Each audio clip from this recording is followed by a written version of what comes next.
Bismillahirrahmanirrahim. Assalamu alaikum. I welcome you to the video session of Kentucky Publishers.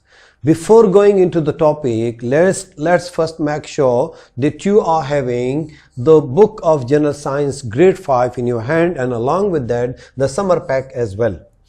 All the concepts being discussed in these books are replicated and given in detail in the summer pack. Summer pack is for the summer vacations. All the tasks are given here. Beside this, if you need further help, then you can download the resource pack, which includes all the solutions of the exercises of the textbook.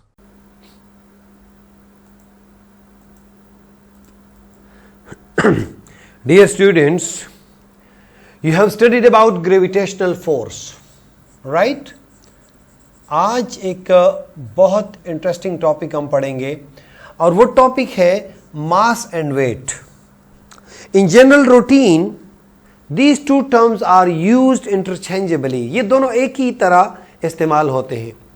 For example, आपसे कहा जाता है कि बाहर fruit ले आओ और 2 kg mangoes ले आओ, 2 किलो.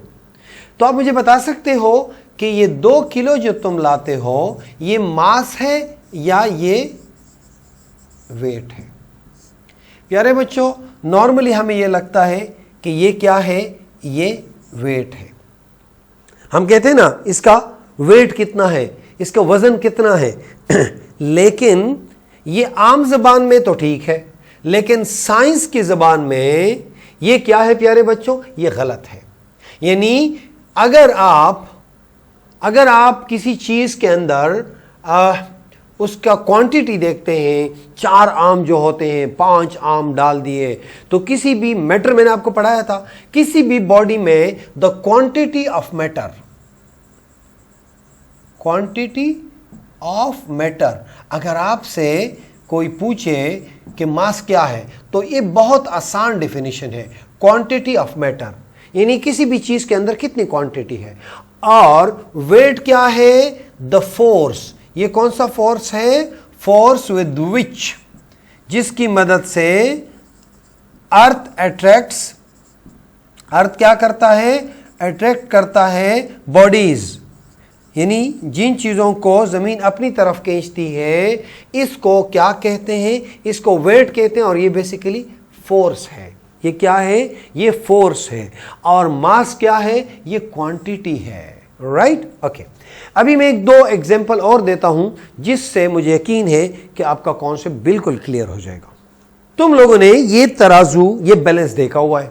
जब आप दुकानदार के पास जाते हैं तो एक पलड़े में बाट रखते हैं और दूसरे पलड़े में जो चीज आप उनसे मांगते हैं, अगर 1 kg कोई चीज लाना चाहते हैं तो इधर 1 kg होगा, और अगर आप 2 kg लाना चाहते हैं तो यहां 2 kg हो जाएगा. और इसके मुताबिक इसको आपको मैंगोज है या एप्पल्स है या व्हाटएवर यू ब्रिंग, शुगर लाते हो, तो उससे क्या होगा, जब ये दोनों सेम लेवल पे हो जाएं, ये इस चीज को देखता है. जब इन दोनों का ये बिल्कुल स्ट्रेट हो तो हम कहते हैं कि ये चीज कितनी हो गई, ये 2 kg हो गई. ये जो आपने मेजर कर लिया, ये आपने कौन सी चीज कर ली, ये आपने मास कर लिया. मास क्यों? क्योंकि इस पलड़े में जो हमने मैंगोस खरीदे, यानी 2 kg मैंगोस, किलोग्राम जब हमने मैंगोस खरीदे, तो इसमें कितनी क्वांटिटी है, 2 kg, क्योंकि ये 2 kg के बराबर हमने इसके अंदर बराबर किया था, बैलेंस किया था. एक और बैलेंस भी इस्तेमाल होता है जिसको स्प्रिंग बैलेंस कहते हैं, और उसमें बाट नहीं रखा जाता, उसमें जमीन की पुल, ग्रेविटेशनल फोर्स, क्योंकि आपको पता है कि जमीन हर एक चीज को अपनी तरफ खींचती है. ये देख लें, तुम लोगों ने ये चीज भी देखी है. और इसके साथ दुकानदार क्या करता है, अगर आप वहां से गोश्त लाते हैं, कुछ और लाते हैं, तो वो इसके साथ कर लेता है. और यहां आपको ये स्प्रिंग, यहां पे एक छोटा सा निडल होता है जो नीचे आता है. इसमें डिजिटल भी होते हैं और इसमें इस तरह एनालॉग भी होते हैं जिसमें नीडल नीचे आता है। तो ये जितना वजन बढ़ेगा ये इतना ही नीचे आएगा, राइट। तो अब मुझे ये बताओ कि यहां पे तो हमने 1 kg चीज खरीदने के लिए 1 kg का बॉल डाला था, इधर तो हमने नहीं डाला। इधर हम क्वांटिटी देखते हैं और यहां पे हम ग्रेविटेशनल फोर्स देखते हैं, right. So my dear students, अब सवाल यह पैदा होता है कि इन दोनों के बीच फर्क क्या है और फर्क हमें कहां नजर आएगा, मैं वो आपको बताना चाहता हूं। फर्ज करो ये आप यहां पे लाहौर में या पेशावर में बैठे हैं, पिंडी में बैठे हैं, तो आप यहां पे जब किसी चीज को स्प्रिंग बैलेंस के साथ मेजर करते हो और वो यहां पे है फर्ज करो 10 kg, 10 किलो, राइट।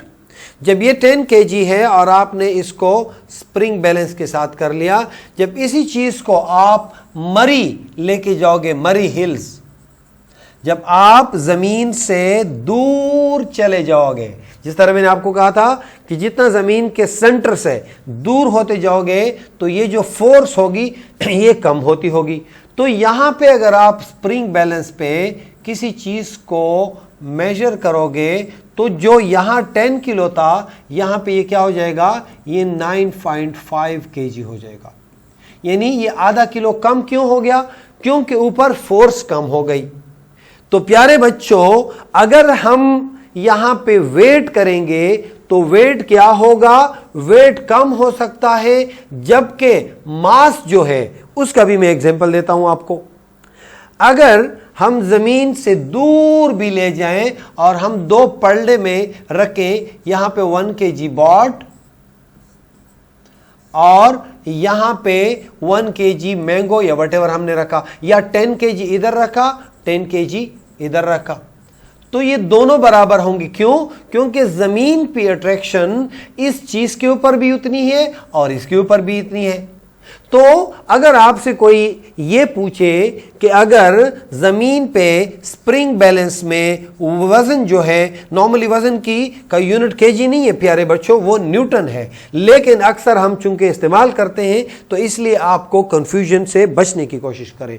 अगर यहां पे ये 10 न्यूटन है फर्ज करो जमीन पे, तो ये मरी में कितना होगा, ये 9.5 न्यूटन होगा, ये केजी नहीं है। हाँ, जो मास है वो जमीन पे भी 10 kg होगा और आप और ऊपर चले जाएं, आप और ऊपर चले जाएं, ये वहां पे भी कांस्टेंट होता है, 10 kg ही होता है।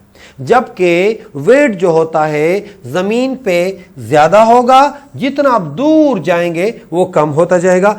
एक झलक हम इसको पढ़ते हैं ताकि आगे आपको समझने में आसानी हो।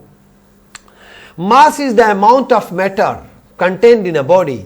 It is constant quantity and does not change with the change of position or location. It is measurement of how much matter enclosed in the object. We can say that it is the combination of total number of particles and objects. If mass of an object is 1 kg on earth surface, it will be 1 kg on the surface of moon as well. मैंने तो मरी का example दिया, इसको moon पे भी ले जाओ तो ये इतना ही होगा। लेकिन वेट क्या है, वेट अगर जमीन पे है तो ज्यादा है, क्यों, और अगर मून पे है तो वो उससे कम होगा।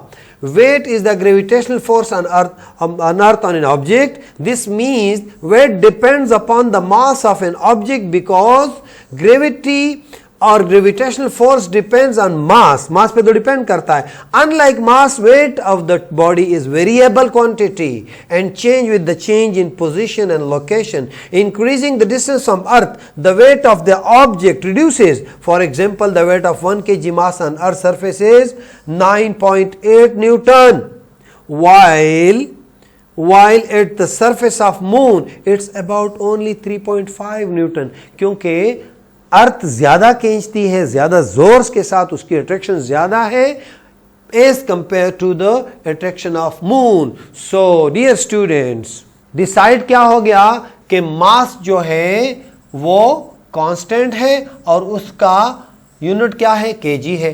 वेट जो है वो कांस्टेंट नहीं है और उसका यूनिट क्या है, न्यूटन है। ये कांस्टेंट है और ये क्या करता है, ये वेरी करता है वेरियस प्लेसेस पे। So you have understood the concept. See you in the next class, but before that do your homework. अभी समर पैक निकालो और अपना होमवर्क पूरा कर लो ताकि नेक्स्ट क्लास में आपको कोई मसला ना हो। So best of luck my dear students, अल्लाह हाफिज।